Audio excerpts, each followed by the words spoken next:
রামু, এই নাও গাড়ির চাবি, গাড়িটা বের করো। এই কি, তোমার চশমাটা ভাঙা কেন? কালকেই তো তুমি নতুন চশমা কিনলে। ভেঙে গেছে ম্যাম। সেটা তো দেখেই বুঝতে পারছি, কিন্তু ভাঙলোটা কি করে সেটাই তো জিজ্ঞেস করছি। আসলে ম্যাম ওটা তো হ্যাঁ ম্যাম, সরি, আসতে একটু লেট হয়ে গেল। প্লিজ চলুন, আর দেরি করা ঠিক হবে না। হ্যাঁ যাচ্ছি, এক সেকেন্ড। কি হলো রামু?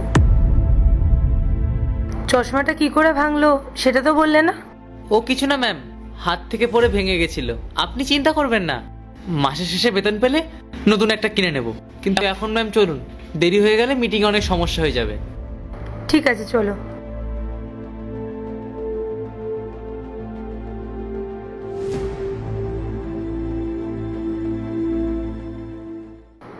রিয়া, তুমি একটা কাজ করো, তুমি রামুকে কিছু টাকা দিয়ে দিও। বেচারা চশমাটা ভেঙে গেছে, এমনিতেই বেচারা ওই কত টাকা স্যালারি পায়, তার মধ্যে আবার নতুন আর একটা চশমা কেনা ওর জন্য একটু চাপেরই। তুমি ওকে টাকা দিয়ে দিও যাতে ও চশমাটা কিনতে পারে। ঠিক আছে ম্যাম, আমি দিচ্ছি, আপনি একদম চিন্তা করবেন না, আমি একটা কোনো ব্যবস্থা করে দেবো। ঠিক আছে ম্যাম, তাহলে আমি আমার কেবিনে গিয়ে কিছু কাজ বাকি আছে সেগুলো করে নিই। যাও। রামুটার ইদানিং কি হয়েছে? ও কেমন যেন একটা অদ্ভুত বিহেভ করছে, কোনো বিষয়ে নিজের মুখই খোলে না। আর কটা দিন ধরে দেখছি ছেলেটা বেশ চুপচাপ হয়ে আছে।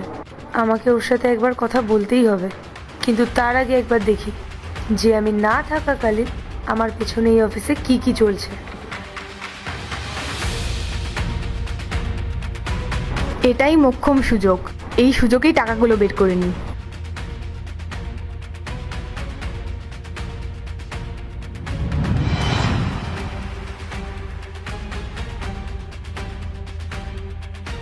ম্যাডাম, আপনি এগুলো কি করছেন? এগুলো তো ম্যামের টাকা, আপনি এগুলো চুরি করছেন। তো সাহস তো কম না আমার হাত থেকে টাকাগুলো কেড়ে নিলি। দে টাকাগুলো। ম্যাডাম, এটা অন্যায়, আপনি চোর। আমি ম্যামকে সব বলে দেবো।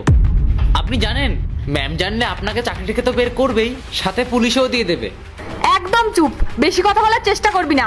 ম্যাম কি বলবে সেটা আমি বুঝে নেব, কিন্তু তুই যদি ম্যাডামকে কিছু বলিস সেটা তোর জন্য খুব খারাপ হবে। এই চাকরিটা তো তোর থাকবেই না, আর এই শহরটাও তোর জন্য ছোট হয়ে যাবে। আপনার এই হুমকিতে আমি ভয় পাই না, আমি ম্যামকে সব জানাবো, কেউ আমাকে আটকাতে পারবে না।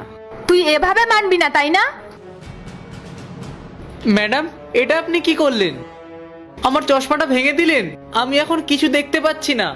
আর বেশি কথা বললে এই চশমার মতো। পার্ট 2 দেখতে সাবস্ক্রাইব করো ভেলকু 78M।